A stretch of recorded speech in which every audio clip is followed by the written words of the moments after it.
കുക്കുടഭാഗം എന്ന കഥ നമുക്ക് കേൾക്കാം. വായിക്കുന്നത് ഡോക്ടർ വേലായുധൻ. എഴുതിയത് കുഞ്ഞൻ മേനോൻ. ആശ്വിനത്തിലെ പൂർവാന്നം. മഴ കഴുകിപ്പോയ മുറ്റത്ത് തെളിഞ്ഞ വെയിൽ വീണ് കിടന്നു. പൂമുഖപ്പടിയിൽ ഏട്ടനും കുഞ്ഞൻ മേനോനും അദ്വൈത വേദാന്തത്തിൻ്റെ പരമരഹസ്യങ്ങൾ സംസാരിച്ച് രസിക്കുകയായിരുന്നു.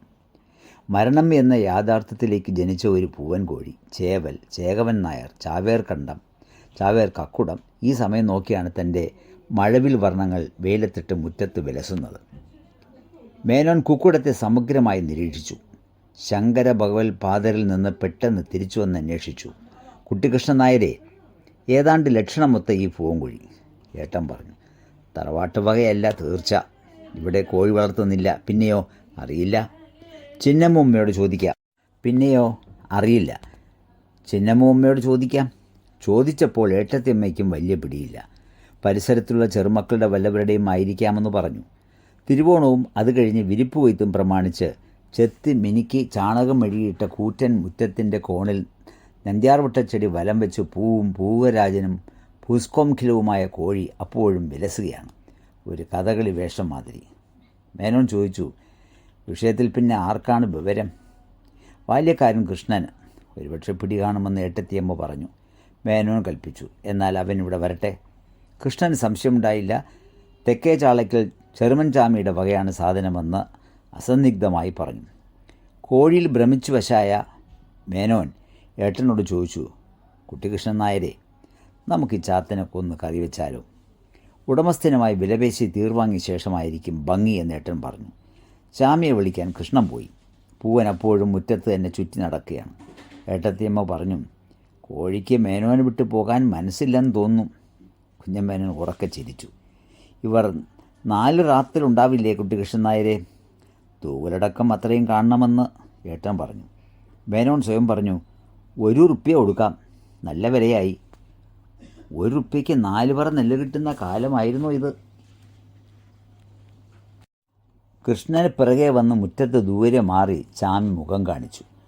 നെറ്റിയിൽ വിരൽ ചേർത്ത് സൺഷെയ്ഡുണ്ടാക്കി മേനോൻ അവനെ നോക്കി. തലച്ചെറുമൻ ചാമിയാണോടാ? ചാമി തല ചൊറിഞ്ഞപ്പോൾ ഏട്ടൻ പറഞ്ഞു, അവൻ തന്നെ. മുത്തച്ഛൻ്റെ കാലത്ത് മേനോൻ ശിക്ഷിച്ച ചാമി. തുടർന്ന് വില നിർണ്ണയിക്കലായി.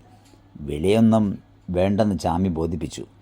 കോഴി തമ്പ്രാക്കളുടെയാണ്, അതിനെന്ത് വേണമെങ്കിലും ചെയ്യാം. കുഞ്ഞൻമേനോൻ പറഞ്ഞു, അത് വേണ്ടടാ. 1 റുപ്യ മേടിച്ചോ? ഏട്ടൻ ചോദിച്ചു. എപ്പോഴാണ് കോഴിയെ വേണ്ടത്? വൈകുന്നേരമോ നാളെയോ? മേനോൻ പതിഞ്ഞലർന്ന ഭീമസൻ്റെ ശബ്ദം പുറപ്പെടുവിച്ചു. ഈണത്തിൽ പറഞ്ഞു, എന്താണ് കുട്ടിക്കൃഷ്ണൻ നായർ ഇങ്ങനെ ചോദിക്കുന്നത്? കോഴി എപ്പോൾ തന്നെ വേണം. അവനെ പാകം ചെയ്തിട്ടേ ഊണ് കഴിക്കുന്നുള്ളൂ. എന്താണ്ട് ഇതിലിത്ര സംശയം? അപ്പോൾ ഏട്ടൻ പറഞ്ഞു, എന്നാൽ 1.25 റുപ്യ കൊടുത്തേക്കൂ. പകൽ സമയമായതുകൊണ്ടും കോഴി ആട്ടിപ്പിടിക്കേണ്ടതുകൊണ്ടും. മേനോൻ ഷർട്ടിൻ്റെ പോക്കറ്റിൽ നിന്ന് വലിയ തുകൽ പേഴ്സ് വലിച്ചെടുത്ത് തുറന്ന് ജോർജ് പഞ്ചമൻ്റെ തലയുള്ള ഒരു വെള്ളി ഉറുപ്പിയും 1/4 റുപ്യയും എടുത്ത് ചാമിക്ക് കൊടുക്കാൻ കൃഷ്ണനെ ഏൽപ്പിച്ചു. അതിനിടയ്ക്ക് ഇണക്കമുള്ള പൂവിനെ വശീകരിച്ച് എടുത്ത് ചാമി കക്ഷത്തിലിടുക്കിയിരുന്നു. കൃഷ്ണൻ മുറ്റത്ത് വെച്ച നാണ്യങ്ങൾ അവൻ കനിഞ്ഞെടുത്ത് നിവരുമ്പോൾ മേനോൻ പറഞ്ഞു, എടാ, വേഗം വൃത്തിയാക്കി കൊണ്ടുവാ. തൂവൽ പറിച്ച ശേഷം തീയിൽ കാച്ചിക്കോ. അശപിശ ഒന്നും കാണരുത്.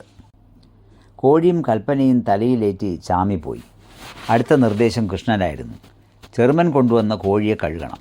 എന്നിട്ട് അതിൻ്റെ തുകൽ പൊളിച്ച് കളയണം.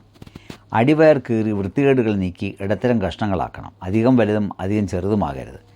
ഏട്ടത്തിയമ്മ പറഞ്ഞു, ഇനി പാറുക്കുട്ടിക്കുള്ള കണക്കൂടി കൊടുത്തേക്ക്. വലുത് കൈ ഉയർത്തി വിറപ്പിച്ച് മേനോൻ പറഞ്ഞു, വേണ്ട, പാചകം ഞാനായിക്കൊള്ളാം. അവളെവിടെ? തനിക്ക് പുറകിൽ വാതിൽ മറഞ്ഞു നിരുന്ന പാറുക്കുട്ടി ഏട്ടത്തിയമ്മ ഹാജരാക്കി. വൈദ്യവിധി അനുസരിച്ച് ലേഹ്യത്തിന് വേണ്ട ചുറ്റുപാടുകൾ മേനോൻ പറഞ്ഞു. നിറച്ചും ഇടങ്ങാഴി ചെറിയ ഉള്ളി, 3 നാഴി ചുവന്ന മുളക്, 2 ചുള വെളുത്തുള്ളി നല്ലെണ്ണയിൽ വറുത്തെടുത്ത് അരയ്ക്കണം. എങ്ങനെ? വെണ്ണ പോലെ. നാഴി ഉള്ളിയും 1 വലിയ ചുള ഇഞ്ചിയും 1 പിടി പച്ചമുളകും സന്നമായി വേറെ അരിയണം. പിന്നെ വേണ്ടത് 1 നല്ലെണ്ണ, 1 നെയ്യ്, 4 വലിയ തേങ്ങ ചിരകിയത്. പാറുക്കുട്ടി ഇടയ്ക്ക് കയറി ചോദിച്ചു, തേങ്ങ ചിരകി പാൽ പിഴിയണോ? മേനോൻ കർശനമായി പറഞ്ഞു, സ്പർശിച്ചു പോകരുത്. ചിരകി വെച്ചാൽ മതി, ഞാൻ പിഴിഞ്ഞോളാം. ശരി. പിന്നെ ഉരുളി, ഉപ്പ്, കരിവേപ്പില ഇതൊക്കെ വേണം. എല്ലാം തയ്യാറായാൽ അടുക്കള ഒഴിച്ചു തരണം. കോപ്പുകൾ നിർമ്മിക്കാൻ പാറക്കുട്ടി പോയി. മേനോൻ നേരിയതും ഷർട്ടും അഴിച്ചു മാറ്റി. ഒരു തോർത്തു വരുത്തി ഉടുത്ത മുണ്ടിൽ മീതെ ചുറ്റി. ഏട്ടൻ ചോദിച്ചു, പടയ്ക്ക് തയ്യാറെടുപ്പല്ലേ? മേനോൻ ക്ഷണിച്ചു. നമുക്ക് ഒരുമിച്ച് ഊണ് കഴിക്കാം. കുട്ടികൃഷ്ണൻ നായരെ ഇരുന്നോളൂ. ഇക്കണ്ട മുളകൊക്കെ ഞാൻ തിന്നാനോ? ഹേയ്, മുളകെല്ലാം കോഴി തിന്നും. പിന്നെ തേങ്ങാപ്പാലുമുണ്ടല്ലോ. സമയം കുറേ ആവില്ലേ? കവിഞ്ഞാലും 1 മണി. നോക്കട്ടെ, ഞാൻ 12-ന് ഊണ് കഴിക്കുന്ന കൃത്യക്കാരനാണ്. അപ്പോഴാണ് തൊടിയിൽ നിന്നും കൂട്ട നിലവിളിയുടെ രൂപത്തിലൊരു ശബ്ദം കേൾക്കുന്നത്. ഏട്ടൻ വിളിച്ചു ചോദിച്ചു, എന്താണത് കൃഷ്ണ? ഒരു മിന്നൽ പരിശോധന നടത്തി വന്ന കൃഷ്ണൻ പറഞ്ഞു, ഏത്തം കൂട്ടി കുമിഴക്കല്ല് പൊക്കിയെടുത്തപ്പോൾ വീണുപോയി. ആർക്കെങ്കിലും വല്ലതും പറ്റിയോ? ഇല്ല. ഏട്ടനും മേനോനും കുളത്തിലേക്ക് പോയി. പുളിമരത്തിൻ്റെ കാലുകൾ മരവും മുളയും കൊണ്ട് തേക്കുള്ള ഏത്തം കൂട്ടിക്കഴിഞ്ഞിരിക്കുന്നു. മണ്ണിൽ കിടന്ന 200ഓളം റാത്തിൽ തൂക്കം വരുന്ന വട്ടത്തിലുള്ള കുമിഴക്കല്ലിന് ചുറ്റും 4 പണിക്കക്കാർ നോക്കി നിൽക്കുകയാണ്. അതെടുത്ത് ഏത്തത്തിൻ്റെ മുളയിൽ കോർത്തു വയ്ക്കണം. Balancing trick. ഏത്തവും കുമിഴക്കല്ലും മാറി മാറി നോക്കി മേനോൻ പണിക്കാരോട് ചോദിച്ചു, 4 എണ്ണത്തിനും കൂടി ഈ കല്ല് പൊക്കിയെടുത്ത് വയ്ക്കാൻ സാധിച്ചില്ല അല്ലടാ? പണിക്കാർ മിണ്ടിയില്ല. മാറി നിൽക്കടാ. മേനോൻ കല്ലിന് ഇരുവശത്തും കാലുറപ്പിച്ചു നിന്നു. ഒരു ഫുട്ബോൾ പൊക്കിയെടുക്കുന്ന അനായാസതയോടെ അത് കുനിഞ്ഞെടുത്ത് മുളയുടെ മൂട്ടിൽ വെച്ചു.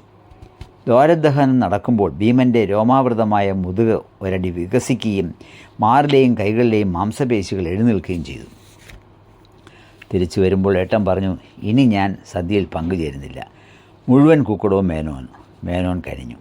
അത് സാരമില്ല, നിങ്ങൾക്ക് ഒരു പങ്ക് തരാനുണ്ടാകും. ഊണ് കഴിഞ്ഞ് 1 മണിയോടെ ഏട്ടൻ വിശ്രമിക്കുമ്പോൾ പാറക്കുട്ടി വന്ന് മേനോൻ്റെ അന്വേഷണം പറഞ്ഞു. കോഴിയിറച്ചി രുചിച്ചു നോക്കാൻ മൂപ്പർക്ക് എപ്പോഴാണ് സൗകര്യം? പെട്ടെന്നോ അതോ അത്താഴ സമയത്തോ? ഏട്ടത്തിയമ്മ പറഞ്ഞു, ഒന്നും വേണ്ടടി. എന്നാലും മേനോന് ഇനി അലൗഹ്യമാവണ്ട. വൈകുന്നേരത്തേക്കോ മറ്റോ 2 കഷ്ണം എടുത്ത് വെച്ചേക്ക്. ഏട്ടൻ ചോദിച്ചു, പാചകം പൊടിച്ചോടി? മേനോൻ തേങ്ങാപ്പാൽ പിഴിഞ്ഞ രീതിയാണ് പാറക്കുട്ടിക്ക് പിടിച്ചത്. മസാലയിൽ കിടന്ന് വെന്ത ഇറച്ചിയിൽ ഉരുളിയിലേക്ക് നേരിട്ടാണ് പിഴിഞ്ഞത്. ചോറ് കുഴയ്ക്കുന്ന മാതിരി. പിഴിച്ചലിൻ്റെ ശക്തി കാരണം പീച്ചാങ്കുള്ളിൽ നിന്ന് ചാമ്പിയ മാതിരിയാണ് പാൽ ചീറ്റിയത്. ജലാംശം കണിക പോലുമില്ലാത്ത ചണ്ടി പുറത്തിട്ടപ്പോൾ അത് കാറ്റിൽ പാറിപ്പോയെന്ന്.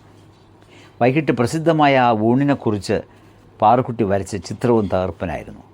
വലിയൊരു നാക്കിലേക്ക് പിന്നിൽ കൊടും കൈകുത്തി മേനോൻ ഇരിക്കുന്നു. തവണകളായി കോഴിയും ചോറും അപ്രത്യക്ഷമാകും. കുക്കുടഭാഗത്തിൻ്റെ രുചി പോകുമെന്ന് പേടിച്ച് വേറൊരു വിഭവം വിളമ്പാനും മേനോൻ സമ്മതിച്ചില്ല. ഊണ് കഴിഞ്ഞപ്പോൾ ഇല മാനം പോലെ ശുദ്ധമായിരുന്നു. കുറേ കറിവേപ്പില മാത്രം ഒരു മൂലയ്ക്ക് ബാക്കിയുണ്ടായിരുന്നു. അപ്പോൾ എല്ലല്ലേ, കൊള്ളാം, എന്തെല്ല്!